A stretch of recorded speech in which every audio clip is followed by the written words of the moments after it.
Vamos começar, por exemplo, falando aqui sobre o Hamas soltando reféns e o cessar-fogo que está acontecendo entre o Israel e o Hamas. Se você quiser mandar uma mensagem pra gente comentar ou para adicionar alguma coisa no papo, fica à vontade. Manda a tua mensagem aí que a gente vai ouvir aqui ao longo do programa, beleza? A gente vai tocar em vários outros assuntos também e você, à medida que a gente vai tocando esses assuntos, você pode mandar a tua mensagem e a gente comenta aqui também, beleza? Então, Hamas solta os reféns, hein? Finalmente a gente chegou num ponto em que há um cessar-fogo, depois de 2 anos, né? 2 anos e pouquinho. Donald Trump falou, a guerra acabou.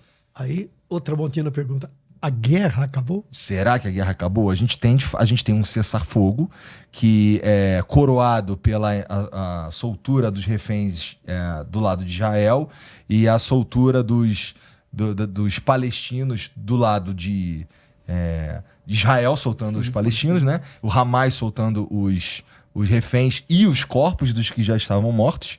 E a gente tem, então, um cenário de cessar-fogo aqui. Não é necessariamente o fim da guerra, especialmente porque a gente está falando de um conflito que ele é milenar, né?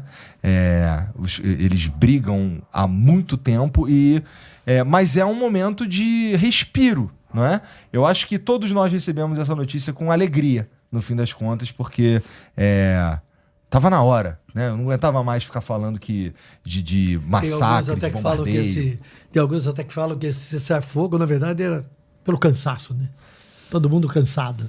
Mas, na verdade, do lado de Israel, a população com muito medo de tudo que estava acontecendo, e revoltada pela manutenção da prisão, na manutenção dos reféns nas mãos do Hamas, né?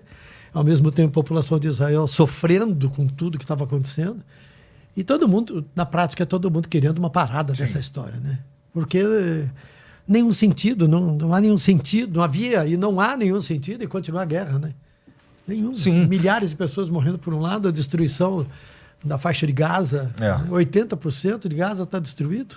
Né? Uma pressão na própria conjuntura internacional, né? Começaram-se a aumentar muito os protestos pelo mundo todo, né? Contra essa guerra que o Estado de Israel implementou na faixa de Gaza.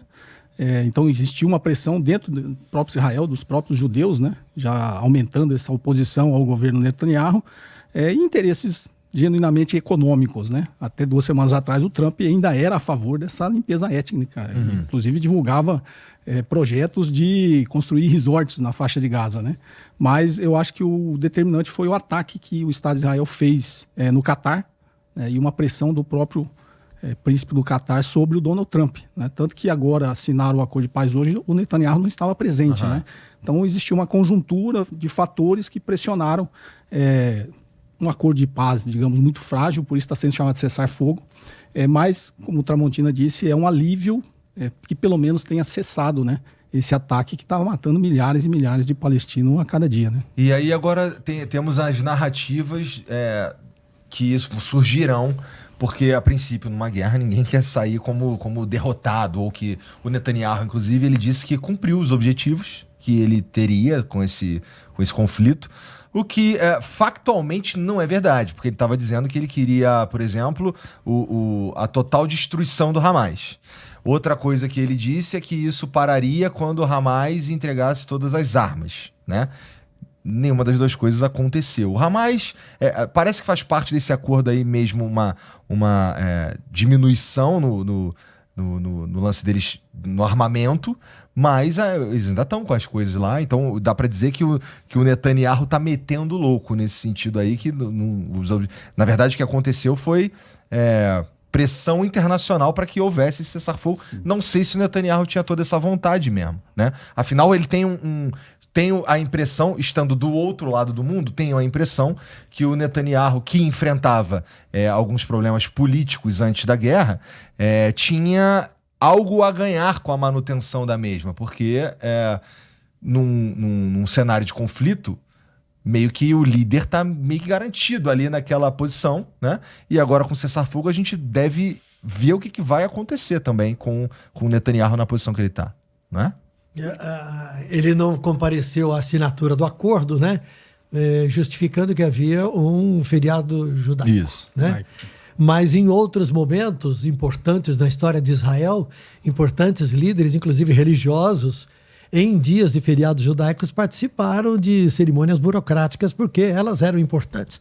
Então, na verdade, foi um subterfúgio dele para ele escapar. Então, ele está tentando... na narrativa dele, é assim, ó, eu não estava lá. Então, fizeram esse acordo, mas eu não estava lá.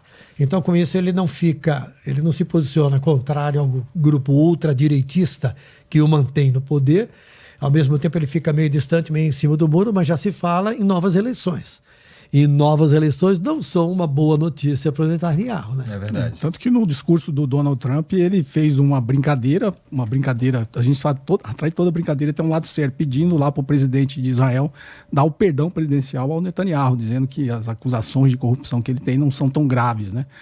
Inclusive, no primeiro esboço de acordo de paz, era pedindo que o Tribunal de Haia desse uma anistia, né, para o Netanyahu, já que ele foi condenado. Conheço um país que gosta de falar desse negócio de anistia. Gosta de anistia. Então, e a extrema-direita gosta de falar isso, né? Comete todos os crimes, depois, precisa de uma anistia. Então, teve toda essa pressão, ficou muito óbvio que foi contra a vontade do próprio Netanyahu, como disse o Igor, o esforço de guerra alça o líder numa posição muito forte, né? Que ele está liderando o esforço de guerra e todos os outros problemas deixam de ser prioritários, passam a ser secundários. Então era uma maneira dele se blindar contra todas essas acusações que ele tinha nas suas costas antes de iniciar essa guerra, né? Então, infelizmente, eu acho que se depender do Netanyahu, esse cessar-fogo não dura tanto tempo assim. Ele mesmo falou que... nós estamos acompanhando imagens. Você está exibindo essas imagens? A gente está exibindo? Vou colocar aqui agora. Olha aí. Os palestinos... Uma mãe reencontrando o filho, né? Tinha palestino que estava preso há 10 anos, né? Que foi libertado agora nessa leva aí. Diz que tem 10 mil palestinos presos, né? Sim. São quase 2 mil que foram libertados agora, outros tantos continuam. Muitos não têm culpa formada ou não têm julgamento realizado, tem acusações, né? E outros são condenados, inclusive... Líderes importantes do Hamas ainda não foram libertados dentro desse pacote negociado, né? Aliás, você falou dos mortos, são 28. 28, 28. 4 foram entregues.